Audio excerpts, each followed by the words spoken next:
Okay. There's no way for me to make this video where it doesn't seem like, what the fuck, dude, are you talking about? But mathematically, this has to work. Because the natural balance of things are all fucked up. Okay? It's just all bad. And the last thing I need is for the authorities to think that I'm trying to complicate their life, because I'm not. If anything,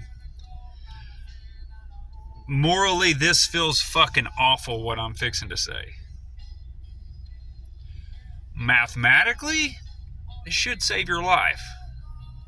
And a lot of innocent civilians' lives should be saved. So here goes. If you're transporting marijuana in the year 2023 or grass, you should never be caught with it again. You understand? And I can only hope that on some level you just realize I'm trying to help you. And if I keep you out of prison or I keep you out of jail, be like, that one dude kind of did me a solid, so maybe I need to do him a solid. And what I need you to do is go to church. Listen to a preacher. Don't cause no problems while you're there. Be respectful. Get on in there and get you some spiritual healing and such. You know what I'm saying? And put you some money in the offering plate, because I'm going to save you a lot of court costs. So I don't want your money. Put it in an offering plate. You owe me that after this video. Because I'm going to tell you right now, this fucking video, man, I don't want to make it. But I have to. Okay, so if you're transporting grass, okay, and a cop gets behind you, what you need to do, you understand? You see this spot on the floor right here? You see this? You need to cut a hole out right here before the cop gets behind you. Right now, I want you to walk outside, and I want you to cut out a hole right there, okay? I don't give a fuck if you got a 57 Chevy serial number 0001. I don't give a fuck if you got a McLaren F1 out of 5. You understand? I don't give a shit what you got. You cut that fucking hole right there, and you cut it probably the size of about yay round, and you get something to cover it up with, okay? So that way when you're transporting your grass, you can dump it out of the bottom of the car. You make sure it's ground up finely when you're transporting your product, and I am fully aware that other drug situations, they're going to use this for their drugs. I can only hope they realize that I want them to turn their life around, do something good. And this video isn't for them. This is for the weed people. So we can stop getting our fucking guard dogs locked up and put on chains. Because I'm going to tell you right now, if they're sitting rotting in a fucking federal prison or a jail, that's one less person off the street that would normally protect. Okay, so the whole purpose of this video is for public safety, officer safety, and just overall protection of the public.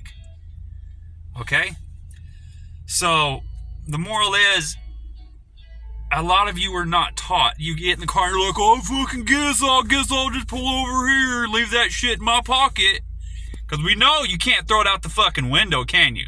No, that camera on the officer's dash will pick that up. See what I'm saying? So we can't throw it out the window. So what do? This is what we do. First things first, you have your hole cut out in your 57 Chevy or your Superbird, your 69 Charger. Sorry, dude, you do grass, you're gutting a fucking hole there. Because you can't throw it out the fucking window, okay? So the cop's going to get behind you and he's going to go, whoop, whoop. That's what you're going to hear. You're going to hear that, whoop, whoop. He's going to pull you over. And chances are, if your car is clean, if you ain't got no missing body panels, you understand? If it all matches, it doesn't matter if you just go over it with a spray can to make it look uniform. Don't do anything to bring attention to yourself. Do you understand?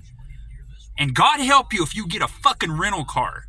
Because that's the first fucking thing they look for is a fucking rental car. Okay? They get a rental, they see a rental car, they're like, he's got 100 pounds of grass in that fucking thing. I know it. I know it. Okay? So stop that, first of all. And anyways, cut your hole out right here, okay? We're talking a little bit of grass. I'll explain to you how to transport a whole lot of grass here in a minute. But the cop's going to get behind you. He's going to hit the whaler. Whoop, whoop. Okay? Now, you have about a minute window before he gets fucking boiling pissed. And I mean fucking boiling pissed. Alright? And basically, he hits the whaler. Whoop, whoop. Will you take your jar? Okay? Because you got about a 2-minute window before he starts fucking really going red line. So, he hits the whaler. Whoop, whoop. You slowly start dumping it out of the car. But before you do that, make sure you turn on your flashers and get your car. You never go over 20 miles an hour, 25 at most. You understand? What you're doing is you're looking for a safe spot to pull over. And it could take you two minutes to pull over because the officer's safety is crucial. Your safety is crucial. The public's safety is crucial. By doing this, you no longer have to freak out like, oh shit, I gotta go do something. I gotta fucking run over here. I gotta run over there, act like a fucking retard, like it's something I seen in a fucking movie. Yeah, I'm showing you how to not act out a movie and how to keep you at a prison in jail. Okay? That's what this is. So what you're doing is, and there's nowhere in any fucking rule book that says, hey, you have this long to pull over. Believe me, I've looked. I've tried to find it in no fucking rule book, in no manual, nothing. It has guidelines.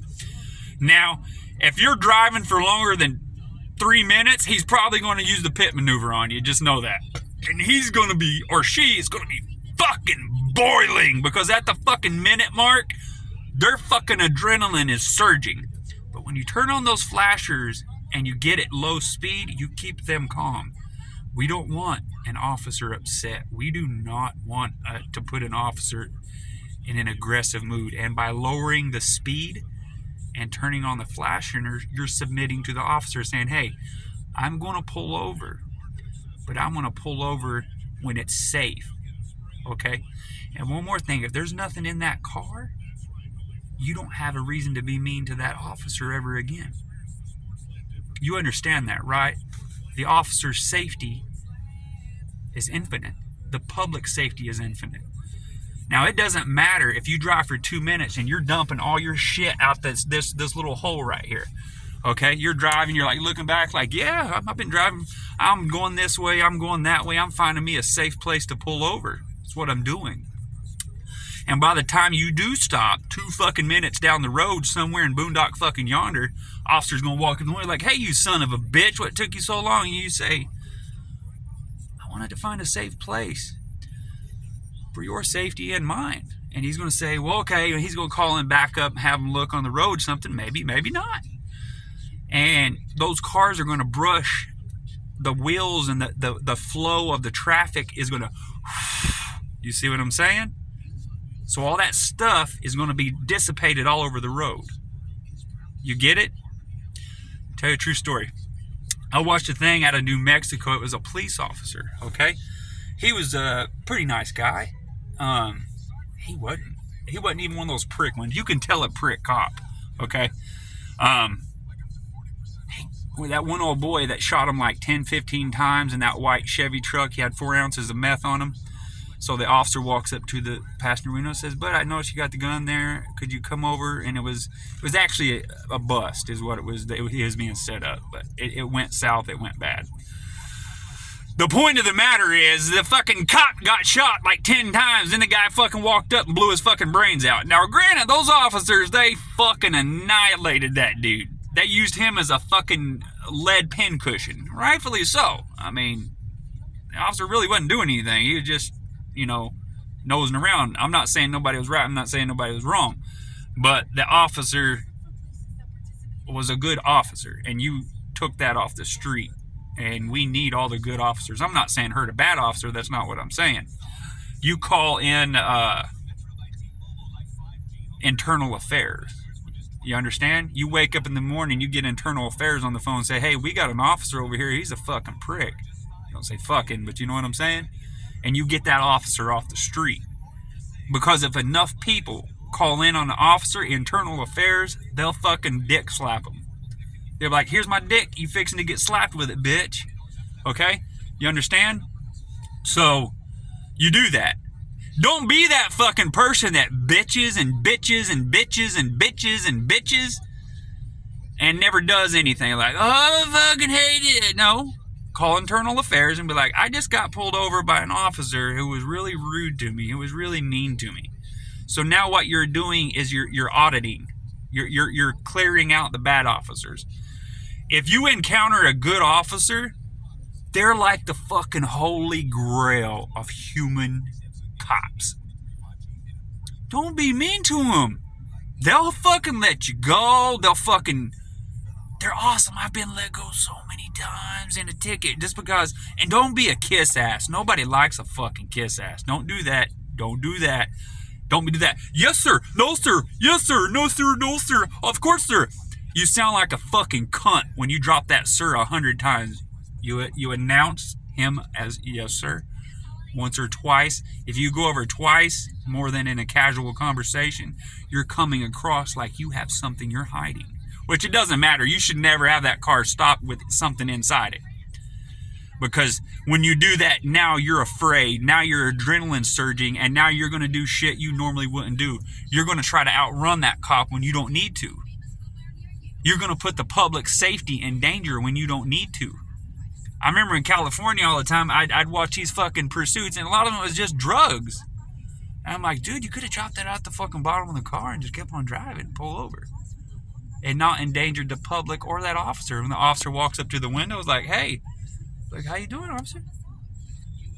And you just, dumped a pound of grass out of the back of the car and drive for 2 minutes. Now, he's probably going to be pissed off, but it's for his own good. Until this drug bullshit gets sorted, until we can stand behind Congress and all these officials and say, guys, we got to do something. You understand? This isn't like, oh, I'm winning, oh, you're winning, oh, I'm winning, oh, you're winning. It's, what can we do that's fair for everybody? What's the one thing we can do where it's like, you know what? This is going to be fair. Right here. This will be fair. But right now, all of our elected officials, they're fighting so hard, and they're fucking like ravaging fucking dogs and lions and just tearing at each other. While civilians, we're over here like, what's going on there, guys? We look up to you. So what you do, we're going to act. You understand? You understand that, right? So if we see our politicians and our elected officials fighting and acting like fucking just fucking fucks, man, then civilians are going to be like, well, they're the people they're the main fuckers, man. We should act like them. We should argue like them. You should never argue publicly. You understand? You have an image to uphold. I understand a lot of you officials, you're caught up in that fucking moment where you're like, oh boy, look at this, boy, look at that, boy, we got all this attention. See, back in the 80s and 90s, nobody really gave a fuck, and I don't mean that in a disrespectful way, other than the elders. You never heard nobody talking about politics out openly. Okay? The invention of the internet created all that shit, and that's what fucked everything up. So, knock it off. Go back to fucking arguing about sports. That's what happened. We pulled away from sports as a civilization when sports started to divide. When they started kneeling down, this and that and that and the other. People were like, I'm done with you. Now, granted, sports have a major fucking following, but I'm going to say it lost 40% of its following, if not more. I know one fucking thing. I'd be flipping through and see something, and I'd be seeing the bleachers and audience in these major games, like, oh, they're all empty. Back when they was doing their worst. I'm not saying you shouldn't, but athletes and entertainers cannot pick a side, because you fuck it up for everybody. I think people were doing good when they watched sports, when they focused on sports. I would recommend that to anybody. I used to bitch a long time ago, blah, blah, blah, blah, blah. Go back, pick something. Baseball, football, basketball. something, you know? Like, I really liked Michael Jordan growing up. I was kind of doing the whole baseball, Barry Bonds, Mickey Mantle, shit like that. But I was in it for the cards because I was trying to make money off the cards. And then there for a while, cards just shit out. Unless you had probably 100 cards. There's guys that have 100,000 cards and they're all worthless. And I don't mean that to be bad, but it's just the cards are fucking worthless. So anyways, but I think everything was okay when everybody was arguing about sports because that was a healthy argument. But anyways, back to the thing. Pick something. I'm gonna go with baseball and golf. Yeah, I like golf and baseball. That's what I'm gonna go with. I was never encouraged to go near it when I was younger because my family was never into the sports thing. But anyways, but the whole point of this is to try to get some kind of something. You know what I'm saying? So, and if you got 100 pounds of grass, or let's say 1,000 pounds, right? And you want to move it from point A to point B, and you want to do it safely and not endanger the officer's life or any civilians, you break it up in 3 different loads, okay? Now, one of those loads, if not 2 of those loads, are going to get popped. That third one's going to make it through. So if you have 1,000 pounds, you break it up to whatever that comes out to. You know? See what I'm saying? It's like 920 something or something like that, or 330 pounds or something like 35, broken up 3 ways. But anyways, the point of the matter is, and you just count your losses. You know what I'm saying? But you transport it in the back of something that there's a burning contraption in there. You understand? So that way now we don't have to run from the police. We don't have to hurt the police. We don't have to put the civilians in danger. That's our number 1 priority, is civilian safety. Civilian safety. So now you can destroy that load before that rig comes to a stop. Okay? So there's nothing there when the load comes to a stop. You can have a semi-truck with a load in the back that's getting burnt. You can have a secret room in there while it burn it. As soon as you get whoop whoop, that load is gone. Get rid of it. It's over. So that way, now you don't make it personal. I'm going to tell you why. Because you hurt that officer, you're going to make it personal. Whatever group, whatever organization you're in, they're going to come at you with every fucking thing they got.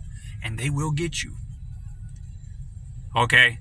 I'm not going to say his name, but there was a major drug lord that went after an official. I believe it was a DEA agent. And that's what... And I'm not saying all the other ones didn't lead up to that. But that was that was it. You made it personal with the Alphabet Boys. And they're like, okay, we're going to get you. So, you know what I'm saying? But anyways, don't make it personal. This isn't Hollywood. You don't have to act it out. Burn that fucking load. Destroy that load. You understand? If you got a big rig or you got a cargo van, you shield it up in the back where you can sit there and eat some fucking chips and be like, what up? And they can claw at the fucking door with a hammer and everything and be like, I'm going to burn this load, man. That keeps everybody safe. You understand what I'm saying? If you're sitting there in the back of a cargo van and it's shielded up with fucking 2-inch bulletproof glass and you're sitting there like with a contraption that burns up with a suction device. Imagine a big old bowl for weed or something to burn that shit up. Get like some MAP gas and a torch and put inside the bowl. So you have a suction on the bottom and you have MAP gas. You put your pounds in there and it's getting burnt up. You're burning it up. You understand? So that greenery is just turning into nothing. So, and I know this sounds awful, but I can assure you, I could be saying a lot of other stuff that would turn the tables to be like, oh man, why would you do that? But I'm not. This is shameful what I'm saying right now. This is not nothing. I want you to read my fucking face. I ain't getting nothing out of this. I am helping people on the other hand though. So now the public is safe and the officers are safe and the drug users are safe. Now they're not endangering their life. Do you see what I'm saying? Because right now shit's so fucked up, it's not funny. I tell you what's not funny, the fact that I was told something like 60 or 70% of felons are from weed drug related charges. So they're sitting away, rotting away in fucking prison, right? For no reason. For something that everybody should sit down and say, hey guys, come on, we got to do something here. This has gone way too far. There has to be some kind of reciprocity. There has to be some kind of mutual agreement. Okay, obviously, people want to do drugs. Let them do drugs. You understand? As long as it's not flowing to the kids, it's not being sold to the kids, you're not affecting the youth by it. There has to be some kind of, okay, fine. Because if not, it's going to create something that is uncontrollable. It'll be like fucking whack-a-mole. Yeah, you'll get that one and you'll make that bust and you'll confiscate all that. It's $1 billion industry. But now you're going to have 8 more. It's like whack-a-mole. You whack one and 8 more pop up. You whack these 8 and 20 more pop up. So you can't stop it, but you can control it. On some level. I know that the other day, people have lost all respect for officers. There's no respect for police officers. And on some level, some of them had it coming. Like, they were just awful people. Like, I remember, and I'm not condoning hurting any officer ever, but, like, I grew up in a time, man, when cops were fucking dicks.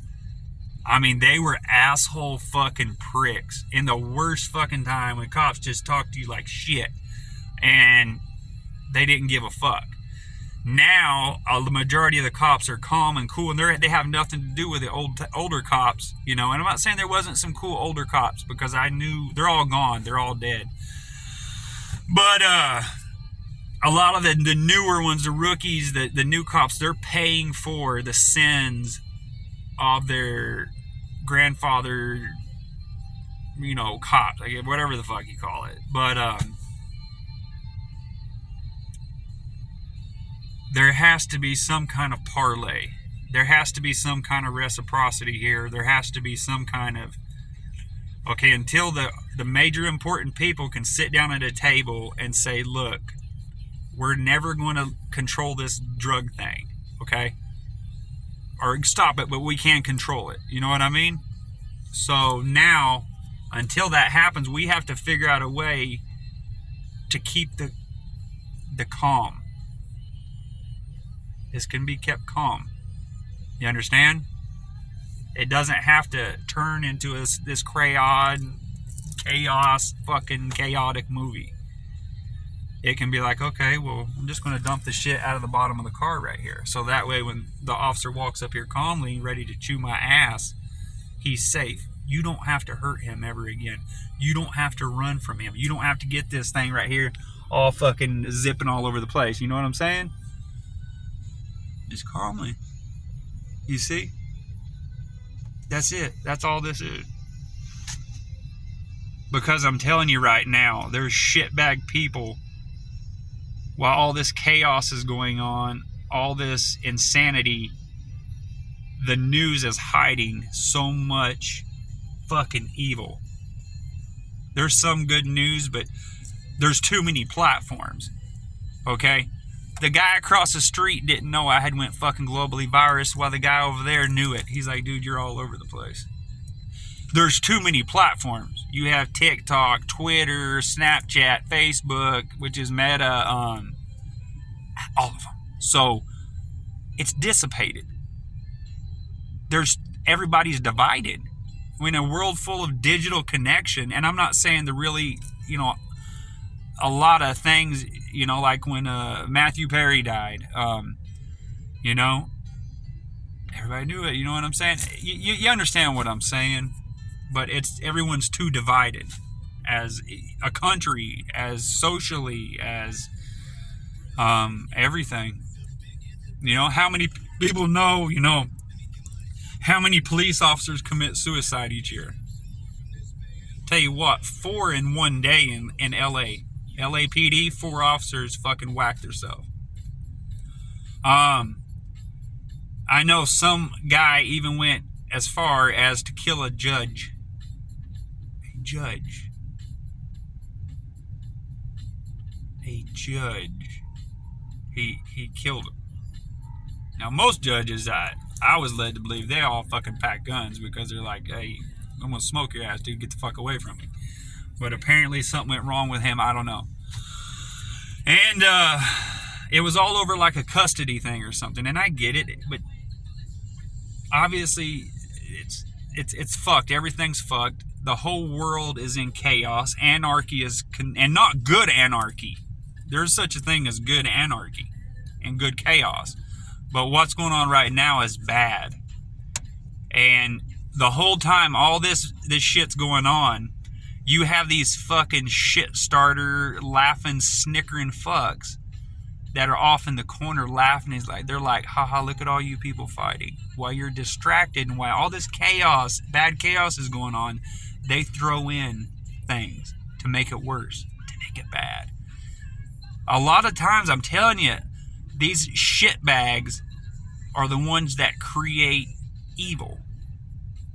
So these heartless, miserable fucks that just like to cause all kind of problems for people, they're back there snickering in the corner while they're dropping these seeds of hate and evil and watching it grow.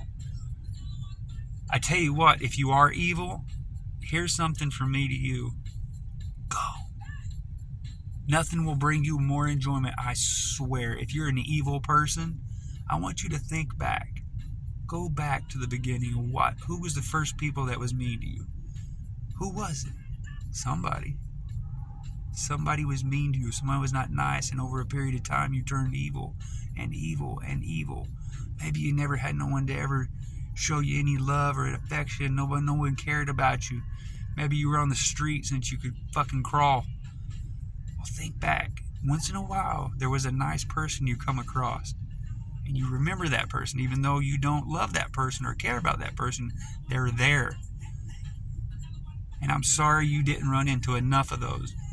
But we've all had those people in jobs, in work, just random everyday occurrences. They're just miserable, fucking heartless fucks. You understand that, right? They create all this fucking terribleness on earth. They even create, I'm going to say 90% of the evil humans are created. I don't think a child is born and like, oh, he's evil or she's evil. I don't think so. I think the area and the world you're in and the environment you're in is dictates how you turn out. And a lot of times, like people like in a real poor white neighborhood and a poor black neighborhood, give you an example. Think it's in Long Beach, California, San Diego, California. It's illegal to hunt there. You can't hunt anything. You can't even cut down a fucking tree. And I seen this. A fucking guy had a front yard full of deer and elk. A giant fucking bull elk was walking up. He was petting him on the head. It was like, what the fuck? Like in Missouri, it's like, you tell people that this guy had a yard full of deer and elk, they look at you like you fucking crazy, because deer and elk and bucks in Missouri, they run while they're fucking. Like, they're hunted by every hunter this side of the Mississippi. And I'm not saying it's a bad thing, because this is a tradition among hunters. They hunt and they eat. They actually eat what they hunt. They just don't leave it there. A lot of people think, well, they kill it and they leave it there. No, it's not true. They turn it into food for the family, and they don't buy food for that 3 or 4 months. But I'm on the fence, but that's another subject sometime about eating animals. I'm conflicted with that, because I've been to a lot of farms, I've met a lot of farmers, and I just don't know the right answer to that. I know a lot of these animals, they have personality, and I know a lot of the farmers, they don't want to do it, but it's a supply and demand thing, and they're not enjoying it. They don't. But anyways, that's another fucking story. But there has to be some kind of conclusion here, and all I can hope and pray is that to the officials, this is not to disrespect you or to cause you any problems. This is to keep you safe. This is to keep the public safe, and so there can be some kind of agreement on this drug situation. So that way people don't have to be paranoid like a deer in Missouri that runs like fucking crazy, or as opposed to a deer in, I believe, San Diego, California that sit there and like, are you okay? It's like you have a white person or black person in the rough areas, you know, they're going to fucking run because they're so scared, as opposed to a black person or a white person in a classy neighborhood. They're going to come up and be like, what the fuck do you want? Why the fuck are you talking to me? As opposed to a poor black person or white person, they're going to panic. They're going to fucking run. They're going to look for a way out. They're going to freak because that's all they're trained to do. So the whole point of this is, to me, to try to calm them down, to calm the situation. I don't condone drugs. I condone some kind of mutual agreement with people where people can say, look, we need this and we need to move it quickly before the chaos gets so out of hand we can't control it and it turns into these really bad neighborhoods. But I think that once people start working together as a team and saying, you know what, we're gonna focus on these shit starting trolls. It starts with them, people. Don't you see what I'm saying? It always starts with them. And they create all this chaos, and they sit back and they just watch and laugh and snicker. Instead of everybody like, hold on a fucking minute. What is this? Because we can work together. It's those miserable fucks that start all this that, I don't want to hear it. That won't even come to the table for some kind of mutual agreement. They're secretly getting off on this shit while everybody else is having a hard time, having a bad time, struggling. Do you understand? I'm telling you, it's not even a thing. You know what I'm saying? So it's not. But now you don't have a reason to cause problems if you get pulled over or you're transporting grass. Like I said, I know there's going to be some drug people that take advantage of my information, and they're going to lose their load. It wasn't for them. It was for the weed people, the grass people. The only reason I did it because the state I live in finally legalized it. I would never try to cause problems or cause conflict with officers. I think we can all work together as a team, and I realize you have to do this and you have to do this, but there's no reason there can't be mutual respect. Do you understand? There can be mutual respect. So that's it, folks. I mean, on some level, I hope you understand what I'm saying.